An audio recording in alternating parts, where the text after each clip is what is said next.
বন্ধুরা x equal to a plus b, y equal to b minus c, z equal to c plus a হয়, তবে দেখাও যে x minus y plus z equal to 2 into a plus c। এখানে দেওয়া আছে x minus y, তাহলে আমাদের অঙ্কটা বিয়োগ হবে, x থেকে y বিয়োগ করতে হবে। x এর মান লিখলাম, y এর মান লিখলাম। y এর মানটা একবার লক্ষ্য করো, b minus c, b এর নিচে b বসবে, এখানে কোনো c এর জায়গা নাই, তার বাইরে চলে যাবে, b minus c minus c হবে। অঙ্কটা বিয়োগ, বীজগণিতে বিয়োগের ক্ষেত্রে রাশিগুলোর চিহ্ন পরিবর্তন হয়।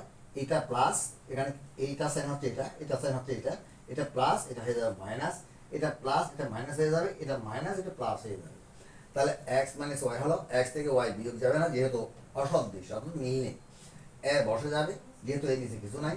এটা প্লাস, মাইনাসটা প্লাস হয়ে গেছে, এখন এটা এটা যোগ করলে টোয়াইস বি, এটা সরি মাইনাস হয়ে গেছে, এটা কাটা গেল, এখন এটা মাইনাস, মাইনাসের জায়গায় প্লাস হয়ে গেছে, এখন প্লাস সি, অর্থাৎ এই সি নিয়ে আর কোনো কাজ হবে না, এই সি নিয়ে আর কোনো কাজ হবে না, কাজ হবে এটা। তাহলে এটা কাটা গেল, প্লাস সি বসলো। এবার এখানে দেওয়া আছে প্লাস সাইন, তাহলে প্লাস সাইনলে অঙ্কটা যোগ হবে, তাহলে এখানে প্লাস জেটের মান বসালাম, যোগ চিহ্ন দিলাম।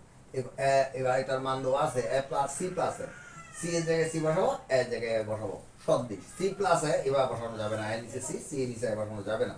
এবার এটা সেন হচ্ছে এটা, এটা সেন হচ্ছে এটা, এখানে কিছু নাই, কোনো সংখ্যা নাই, মানে ওয়ান, এটা ওয়ান, তাহলে যোগ করতেছে এখন টু এ, এটাও প্লাস এটাও প্লাস হলে এখানে প্লাস বসাবে। আমি কিন্তু প্লাসে প্লাস প্লাসে প্লাসে প্লাস বলি নাই, প্লাসে প্লাসে প্লাস হচ্ছে গুণ অঙ্কে, প্লাসে প্লাসে প্লাস হয় ভাগ অঙ্কে। এবার এটাও প্লাস এটাও প্লাস, এখানে প্লাস বসে যাবে, এখানে ওয়ান এখানে ওয়ান, টু সি হবে। এবার দুটোটা থেকে টু কমন নিলে, এই টু কমন নিলে এখানে কিছু নাই এ, এখানে টু চলে গেছে সি, তাহলে আমাদের প্রমাণ করতে বলছে two into a plus c, x minus y plus z equal to, তাহলে এবার সময় তো প্রমাণ হয়ে গেল। Bye by.